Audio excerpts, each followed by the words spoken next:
Hey there guys, how are you? Welcome back to another awesome video. It's time for another movie review. Today's movie review is going to be of Ocean's 8. So Ocean's 8 is basically an aftermath of the original Ocean's movie. So Ocean 11, Ocean's 12, and Ocean's 13. This time around we're following Deborah Ocean, who is the sister of Daniel Ocean. She gets a group of women and they basically pull off their own little heist. So this is not directed by Steven Soderbergh, who did the original Ocean's movies, but this is directed by Gary Ross, and that's all I kind of know about Gary Ross. That's mainly it. But for the most part of this movie, surprisingly, I actually like this movie. It's not too bad, to be honest. Sandra Bullock, I think, is really good. I really like her interactions and her relationship with Cate Blanchett. And if I'm being quite honest, Cate Blanchett is a scene stealer for me. She is quite the highlight, and I think she's definitely giving the better performance and a more entertaining and a more enjoyable performance than Sandra Bullock. But them bouncing off each other is pretty good. Helena Bonham Carter's in this, which is interesting. It's kind of a surprise. Speaking of surprises, Rihanna was a surprise. Anne Hathaway, I think, is surprisingly really good in this movie. Especially the fact that she's playing, like, she's acting like this stereotypical, like pompous, sassy bitch sort of character, yet it's all an act, which I thought was kind of funny a little bit. I thought it was kind of genius. And then I will give the entire cast and this whole, I guess, female ensemble is really nice. It's really cool. Definitely a bit badass, a bit kick-ass. It's not too bad. I think it's pretty cool indeed. One thing I definitely will say about this movie is that I definitely want to give it a lot of credit. And I like the fact that this is Ocean's 8. And the reason why I say it like that is because Hollywood could have easily rebooted the Ocean's movies. They could have easily rebooted and did another reboot of Ocean's 11 or something like that whatsoever. Or they could have continued with Ocean's 14 or something stupid like that. But the worst case scenario is they at least did something that wasn't a reboot. And I definitely want to give this movie props. That sure, it's not a complete sequel to the Ocean's movies, the Ocean's trilogy, but I do like the idea that this isn't a reboot. And it doesn't feel like a reboot. And it doesn't even feel like a soft reboot, which is, it's actually cool. I actually kind of like this. I actually didn't mind this movie. Some people are very iffy and kind of it's not as good, it's not as bad, it's very okay, it's very meh, but I actually kind of like this movie. I like this movie a little bit more than people thought. And I expected, to be quite honest.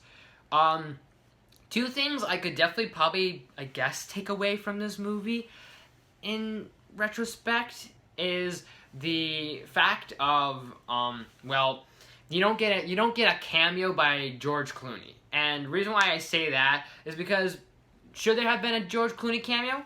No, not really. I mean, this thing could stand on its own two legs. I'm glad and I'm proud that this movie can stand on its own feet and not have to rely on so many callbacks of, hey, here's Daniel Ocean, there's Matt Damon, Brad Pitt, and all these other things, and etc., etc.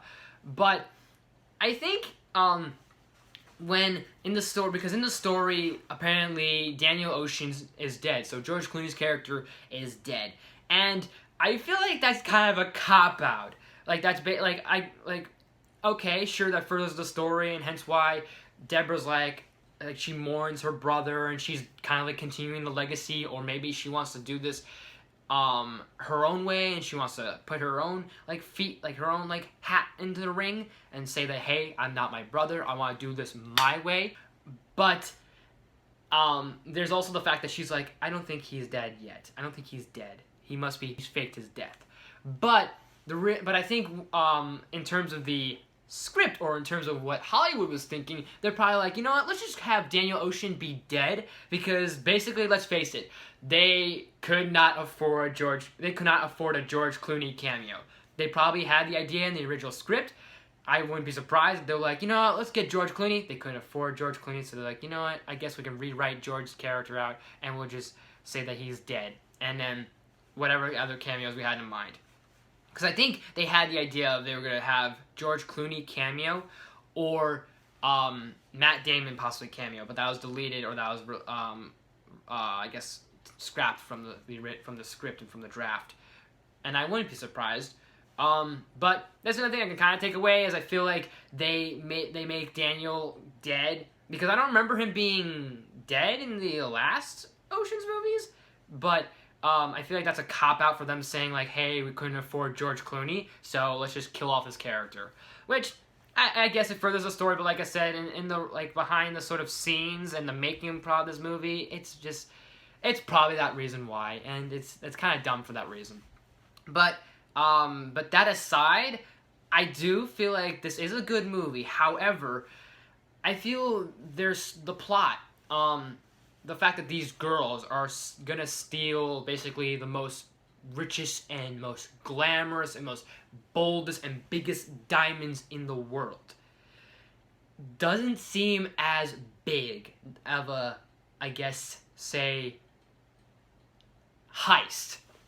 Because and I don't want to make a comparison to the other Ocean's movies, but there were more stakes in the Ocean's 11 movie, the first Ocean's 11, because obviously they're robbing a bank and there's a lot more at stake behind it, because you got security cameras, you got security guards, you got the the different floors and the flooring and everyone walking around, guests, and also like people like waiters and all these other things. Actually, it wasn't even a bank. Actually, they were going to rob a bank, I think, or steal something in a bank, in a vault underneath a casino. So you have to worry about all these people like you're running into, bumping into, and all these other like faces you can like easily get caught. But here they're at a gala and they steal diamonds and they make it pretty easy. I mean, it's pretty quick, to be honest. They pull off the heist, and that's kind of mainly it. And I guess Anne Hathaway winds up revealing herself that she's like, I'm a part of the team. Like, I was, like, all this time I wasn't the team, but I'm now with the team. So, yeah, but my point I'm trying to make is, like I said, the diamonds, if, like, you compare diamonds to a vault in a casino or in a bank, the stakes aren't really that much high. And I get it, they didn't want to retread the same idea of stealing from a bank or stealing from some big expo or exposition or something, but I feel like the stakes could have been a little bit higher, because I feel like once they do the diamonds and then Anne Hathaway comes out saying, oh yeah, I basically cleared up your guys' insurance and you guys are all safe and then you guys are lucky I'm saving your asses, because if I didn't save your asses, you guys would be fucked by now. But other than that, I feel the stakes aren't really that much elevated. It's just kind of like, okay, you did the diamonds, you did the deed, you got some insurance to cover it, or you got someone to cover it, and keep your tracks basically clean and all this other stuff, and that's kind of mainly it. I don't know. That's the only nitpicks I could probably I have for this movie, I'd say. But other than that, I liked most of this movie pretty good, pretty solid. I'm gonna give Ocean's 8, I'm gonna give it a B+. Yeah, I'll go for a B+. That's fine. If I want to be a little bit more like on the side of not liking it, I'll give it a B. But I'm gonna go with a B+. But Ocean's 8, have you guys seen it? What did you think of it? Did you like it? Did you hate it? Let me know in the comments below. And as always, guys, thank you so much for watching. If you like this video, please smash the like button. If you're new to my channel, please subscribe. I do awesome videos every day, if not every week. Make sure you ring that bell, be notified of new videos, new content, all that and more. And also let me know in the comments, leave some suggestions, some requests of any reviews, top 10s, gaming, vlog, any of that good stuff, or whatnot. And also make sure you share the video with your family and friends, that way they can check this stuff out and check out my content. I do reviews, I do gaming, I do top 10s, I do a bit of Q&As, I do live streams, I do a bit of vlogs, I do a bit of awesome news. I'm bringing back awesome news, hopefully soon, and hopefully shortly. I'm gonna try and work this all into my schedule, especially with me working now at part-time at Petco. So I'll make sure to try and get as much as I can with my content and from my channel and all that good stuff.